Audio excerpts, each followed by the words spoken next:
UP के संत कबीर नगर जिले की आदर्श नगर पंचायत मगर कबीर चौराहा पर बड़े ही धूमधाम से संत कबीरदास जी का 625वां जन्मोत्सव मनाया गया।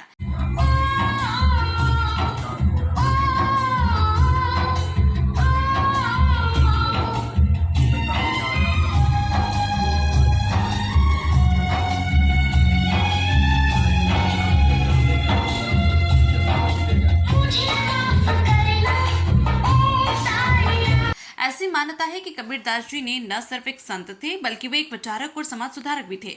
उन्होंने अपने पूरे जीवन में समाज की बुराइयों को दूर करने के लिए कई दोहे और कविताओं की रचना की।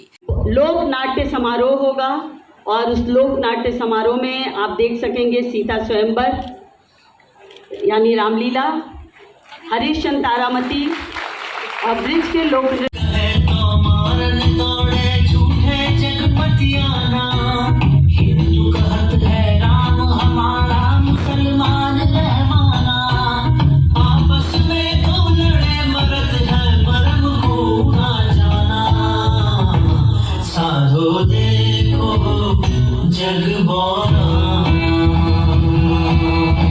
कबीरदास जी हिंदी साहित्य के ऐसे कवि थे जिन्होंने समाज में फैले आडंबरों को अपनी लेखनी के जरिए उस पर कुठाराघात किया था। कबीरदास निर्गुण ब्रह्म के उपासक थे। वे एक ही ईश्वर को मानते थे। वे अंधविश्वास, धर्म व पूजा के नाम पर होने वाले आडंबरों के विरोधी थे। संत कबीरनगर से धर्मेंद्र सिंह यादव के का ये 625वां जन्मोत्सव जन्म हम लोग प्रकट दिवस का बोलते हैं। प्रकट 625वां प्रकट उत्सव मनाए रहे हैं। पूरे देश में कबीर साहब के इस तिथि पर भक्त समाज मानने वाले और उनसे प्रेम करने वाले सब उनको याद करते हैं। और जो उनकी उपादेयता है आज कबीर साहब क्यों हमें ज़्यादा प्रिय लग रहे हैं, ज़्यादा आकर्षित कर रहे हैं, इसलिए कि आज की जो समस्याएं हैं उसके समाधान के लिए उन्होंने अपने ऐसे विचार व्यक्त किए हैं जो सहज रूप में, सरल रूप में समाधान होती हैं। उनसे सहज सरल समाधान अन्य पूर्व मान्यताओं में थोड़ी कठिन कहा। हमारे इससे पूर्व ऐसा बोला था, जन्म जन्म मुनि जतन कराही, अंत राम कहीं आवत नाही। कबीर साहब ने कहा कि राम खोजने की चीज़ नहीं, राम तो सहज प्राप्त है। मोको कहाँ ढूंढे बंदे, मैं तो तेरे पास में। ना मैं मंदिर, ना मैं मस्जिद, ना काबे कैलाश में, ना हो कोनो क्रिया कर्म में, ना जोग उपवास में। कहें कबीर सुनो भाई साधो, हों सांसों की सांस में। मैं प्रत्येक दिल में बसा हुआ हूँ।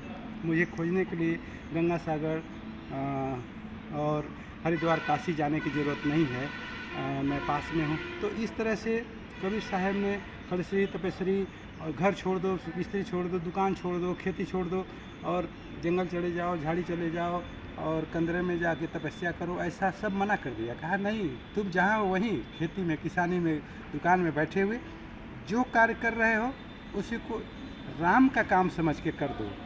वो प्रसन्न हो जाएगा, खुश हो जाएगा और तुम्हें बैठे बैठे यहीं वो उपलब्धि हो जाएगी जो तुम्हें कंदरा, खोआ और कहीं जाने पर नहीं मिलेगी। इसलिए कबीर साहब आज हमें प्रेम करने का, लोगों के दुखों को दूर करने का, लोगों के लिए समर्पित होने का जो उपदेश दिए हैं, मीठा सब सो बोलिए, सुख उपजे चहु ओर, बसीकरण एक मंत्र है, तजिए वचन कठोर। उन्होंने कहा कि लोगों को अपनी एक मीठी वाणी से कर सकते हैं।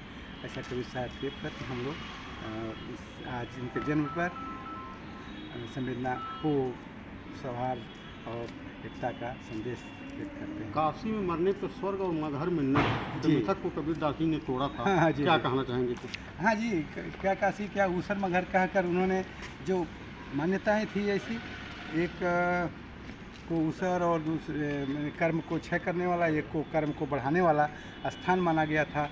कबीर साहब ने कहा कि वो कोई स्थान ऐसा नहीं है जो कर्म को बढ़ा दे, कर्म को हम बढ़ा सकते हैं, कर्ता कर्म के हम हैं।